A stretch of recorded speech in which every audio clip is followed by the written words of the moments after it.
What's up, people? I am back for another video. Sorry I've not done a video. I was supposed to do one yesterday, but I did not get back in time. So, the plan is I'm going to review National Treasure 2, or National Treasure Book of Secrets. And then tomorrow, I'm going to be doing 3 videos. After this video, I'm going to I'm going to watch Final Destination 4. I'll probably review that in the morning, for sure. And then I'm going to also review Big Hero 6, which was recommended by Mara, YouTuber I watch. And then I'm going to finally talk Stranger Things. That video might be really long. It will probably be... The Stranger Things video I'll be doing tomorrow, it will probably be broken into parts because I think I'm going to talk probably more than 30 minutes about it. So, yeah. But I will be talking about Stranger Things tomorrow. And then Wednesday, I will be most likely reviewing Escape Plan 3, the last one, and then we're going to be doing the villains video. Villains I Love. It will be about Hans Gruber this week, and then Thursday, Underworld 2 or Underworld Evolution. So that is my plan this week, and then most likely a Halloween Ends reaction, because I think the trailer is supposed to be coming out sometime this week. I don't know the day, but it's supposed to be sometime this week. So even though the trailer is only a minute, I will react to it and break it down. Even though it's a short trailer, I'll still break it down and just talk about it, just because I did Kills last year. So, but other than that, get started here.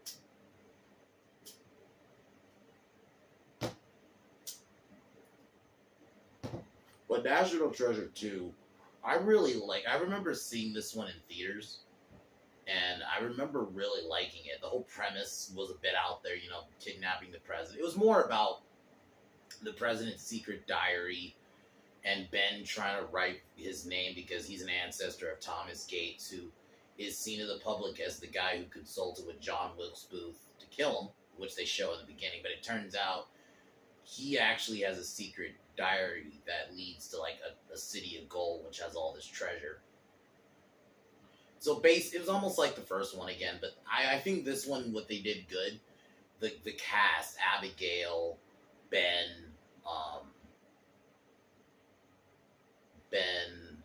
John, his father. I really am happy they brought John Voight back in the fold and had him do a lot more. And Helen Mirren was great as a new addition. And then I thought Ed Harris's Mitch as the villain was pretty good even. And I like that they even have him have like an arc where he kind of turns good in the end. Like he kind of essentially sacrifices himself so everyone else can get away. Just so he can get some credit. I kind of like that. Like I thought, but overall they recaptured the magic of the first movie. I'm happy they didn't just redo the first movie. I like that they take what made the first movie great. Like those scenes where you see them planning their heists and stuff. I love those moments. I love the moments when they actually are exploring for the treasure. And as someone who's a big Mummy fan, just for that Mummy movie, it does just kind of, anytime I see that kind of, they're exploring like a tomb or something like that, it just always gets me. So, but overall, I really think it's a solid sequel. They continued on what made the first one good. The chemistry between the main, I would kind of say the main crew was really good. Helen Mirren was a great add-on. She feels like she's been there the whole time. So good. So that's really all I can say. It's just a simple movie. Heavily recommend it. And I'll talk about this more in the end. I don't want a National Treasure 3. I know they're doing some shitty fucking show that's not even gonna have Nicolas Cage in it. It's gonna probably be woke trash. Fuck it. But the original one, I don't even want a National Treasure 3, though. I'll talk about that more in the end, but nah. But anyway, I really do like this one, so most likely after this, I don't know what I'm doing yet for the next Nicolas Cage movie. I have 2 ones in mind. I'm either gonna do Mandy, which is even though it's a more recent one, it's one I've never seen. So, and I've heard how batshit it is, so maybe I'll watch it just for a first time review. or I'll do the Ghost Rider movies. Just seeing as like that's his next kind of big one. So, but anyway, I'll get started here.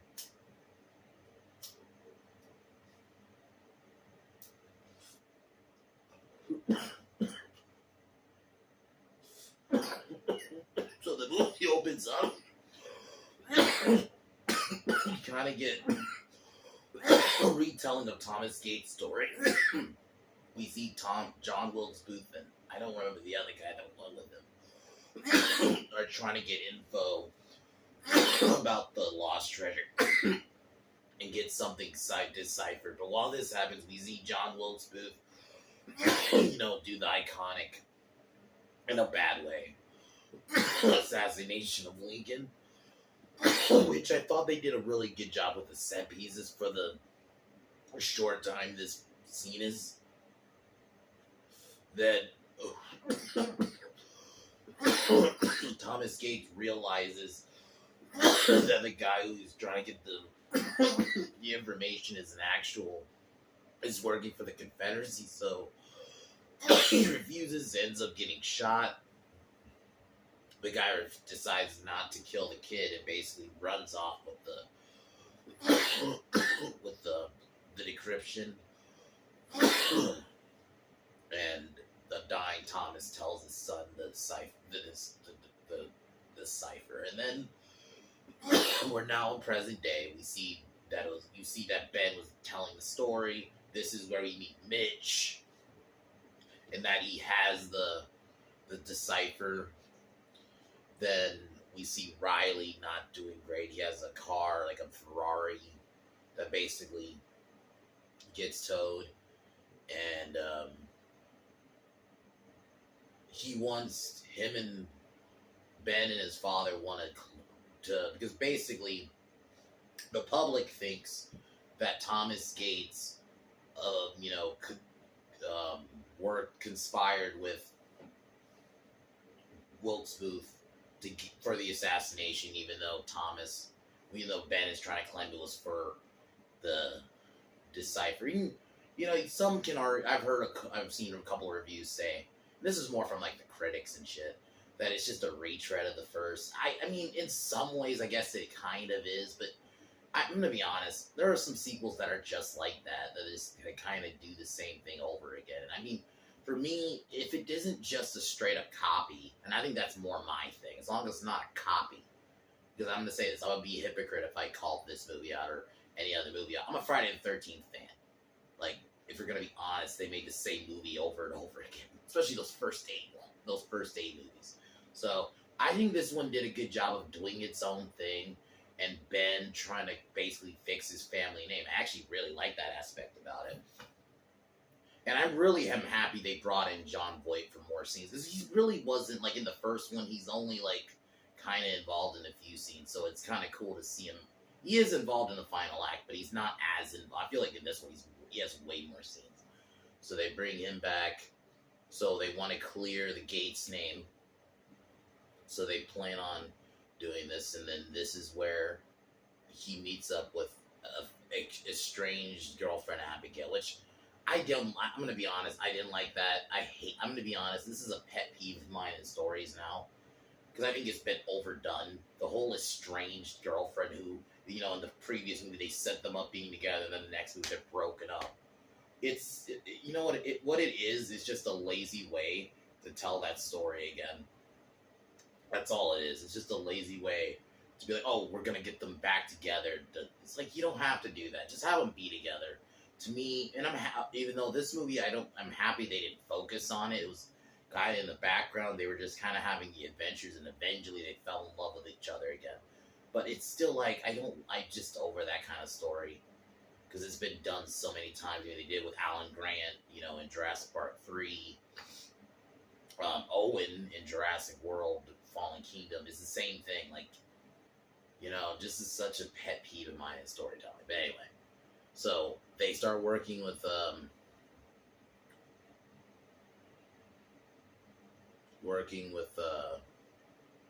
Abigail again, and Abigail basically ends up tagging along in the mission, and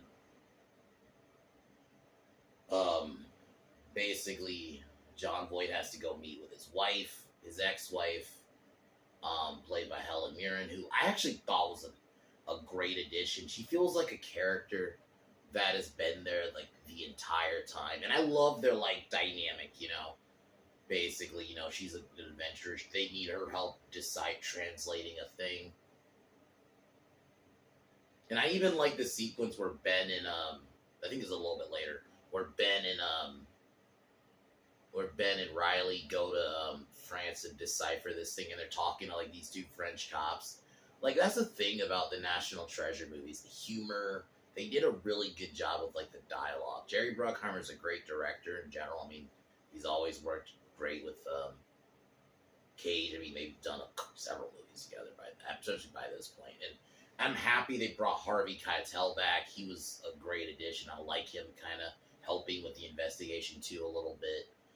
I just in general like that he's like, he's this higher up in the military, in the police, but he is also helping with Gates. Like I just think what I like about these movies, both of them, is how they don't feel like Disney movies. Like yeah, they're made by Disney, but you take out the Disney logos, these could have easily been made by like Warner Brothers, Sony, Universal, any of these other studios. Like they did a really good job. Like it's unfortunate that you won't get this from current Disney. Like just how great these movies were. So while this is going on, you have Mitch in the background cloning cloning Ben's dad's phone, because they knock out his dad and then they clone his phone basically to track their whereabouts, because Ben's giving his dad updates. So yeah, Ben and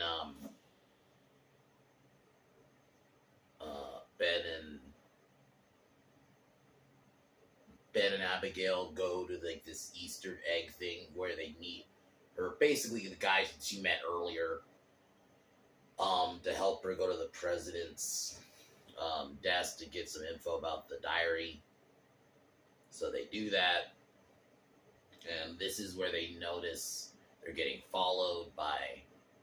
They end up finding this plank which has a little bit of information. We get a big chase scene with Ben and Mitch, who I'm really loving him as the bad guy in this. I think both films did a really good job of having a solid bad guy, Ed Harris just plays such a good asshole. He really does. Like, I love having Ed Harris around just and stuff. So we get a cool chase scene. But basically Ben gets a picture from those cameras where they basically take pictures of speeding, basically. And basically get the picture of it, and then they throw the plank away. And then Mitch manages to to meet, because while this is happening, Ben tells his dad to go to his mom to translate, and that they're having this whole estranged marriage thing. But he asks his dad to do it. So Mitch manages to get there before, and basically forces her that you gotta give basically some bullshit answer. And if you don't, I'll kill him. Has a gun on him. I like that he's just a simple bad guy. He just wants the treasure. I think that's the thing about old school villains, and it goes into the whole, my favorite villains I love are the villain videos I've been making. It's like, I just like simple villains like that. You don't always have to have a backstory, or there's always some reason he did it. They just keep it simple. Oh, he just wants credit, So he ends up having basically the ace in the hole, seemingly, that Ben and Abigail and the group need. But then I'm just gonna jump ahead a bit now, where they all meet. And Ben reveals that he already knew about that thing and had already gotten information about it. And basically, they make a deal that I'll go with you to look for the treasure, but that you gotta leave your guys and your guns. So they go together, they travel down, and these are like some of my favorite parts of these movies, when they are like searching for the actual treasure, and like even like the little like entrance, like where they have to figure out like the entrance way and all that. I thought that was cool. So they managed to make it there. They had to get past a couple of booby traps, but then they managed to find the lost city. Ben and Dad and Mom rekindle their love. Um, I thought they had a great John Voight and Helen Mirren had a great dynamic together. I miss seeing John Voight in movies. It's really, I mean, I pretty much know why he's not really in movies anymore. It's because of politics. He doesn't have the politics that, I'm just going to say it, Hollywood doesn't like. But he's a great actor. I mean, he was great in Anaconda. I thought he was awesome in these movies. So they pretty much end up finding the lost treasure, the lost city, and they have to try to escape out of it. And initially,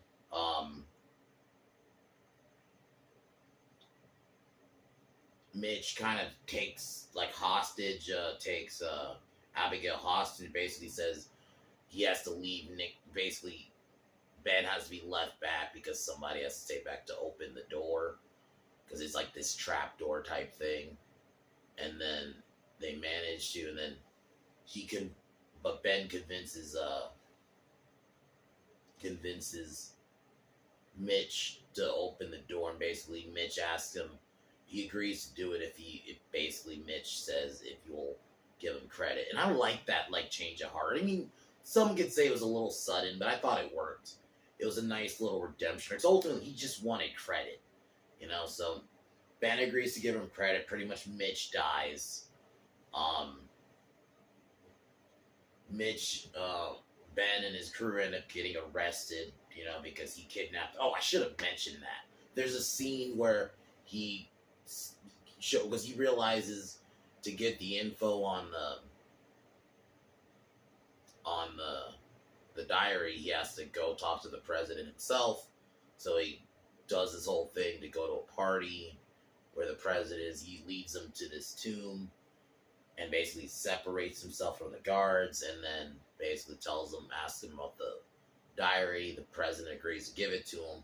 I thought that scene was very well done, and how like these movies really have. I love the little bits of dialogue moments with the characters. So now I'm going to jump back ahead where I keep saying Mitch, Ben and his people get seemingly arrested, but the president lets them go and basically says, nah, basically kind of sponges what happened. Ben gives Mitch credit and also manages to clear his family's name. Him and Abigail get back together. Riley gets his Lambo. Yeah, I think it's a Lamborghini or it's a Ferrari. I think it's Ferrari. Gets his Ferrari back, tax-free, but then he ends up crashing it. Kind of like a last-minute gag to end the movie. I really liked this one. I thought this was a solid continuation.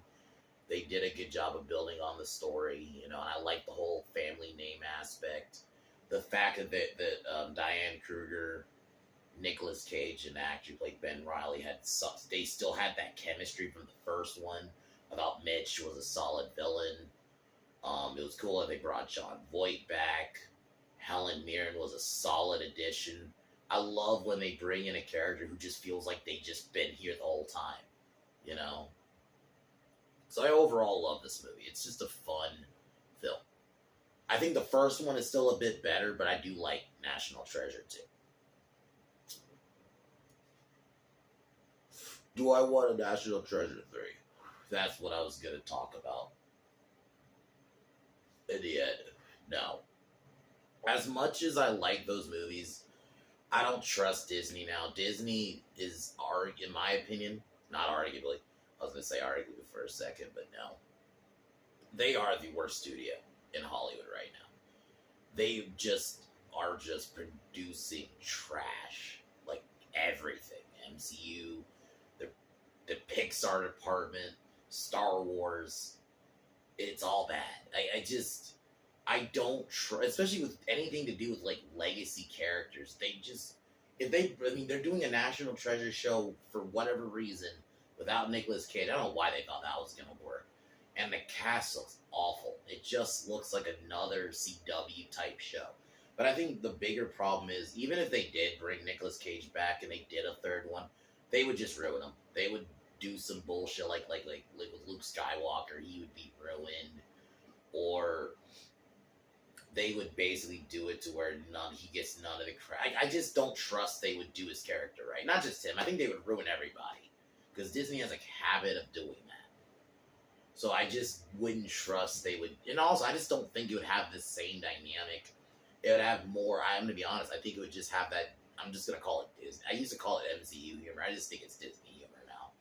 I think it would just have that Disney humor where it's not actually funny. It's just gonna be jokes and jokes. It wouldn't, even though it, the first two are kind of comedic. They do still have a little bit of that seriousness. I don't think this one would have that. Yeah, so no, I'm good. I think the ship has sailed. As much as I would have loved the National Treasure 3, I think the ship has sailed. Yeah, Nicolas Cage can go, but I just don't trust they would do him right. I think they would just ruin it. And they would probably, and Disney misses what made those movies, the original ones, so good. So I think that would be the other problem. They would just, or whoever makes it, is going to forget what made those first two National Treasures good. So now, just leave it alone. So that's my quick thoughts on that. But aside from that, I really enjoy National Treasure 1 and 2, and I'm happy I finally got to watch this. It's been a little bit since I watched this, so finally watch them again has been pretty good. So, but aside from that, later, I am gonna, right after this stream video, I am fucked up right now. Right after this video, I am gonna watch Final Destination 4. This is the one, the only thing I really remember was not the roller coaster scene. The race car scene, that's what I meant to say. The race car scene. I remember that. I don't really remember much else from that, honestly. So, we'll see. I'll review that tomorrow morning. Then later, I'll do, I don't know what time, it'll probably be a little bit later, but we'll see. Big Hero 6, I will be reviewing that, and then we'll be also talking about Stranger Things Season 4 finally. I just finished episodes 8 and 9, so they're fresh in my mind, so I'll be talking spoilers about that tomorrow. That's going to probably be I'll do that after Big Hero 6, because I think I'm going to probably talk about that one for a while. That one I will probably be split into at least 2 parts. We'll see. But other than that, none much really besides more videos later this week. And I would give National Treasure Book of Secrets like a 7. The first one's like an 8 or 9, and then I'll give this one like a 7. I enjoy it as a sequel. So, but yeah, guys, peace out here. But as usual, talk to you guys tomorrow. Peace.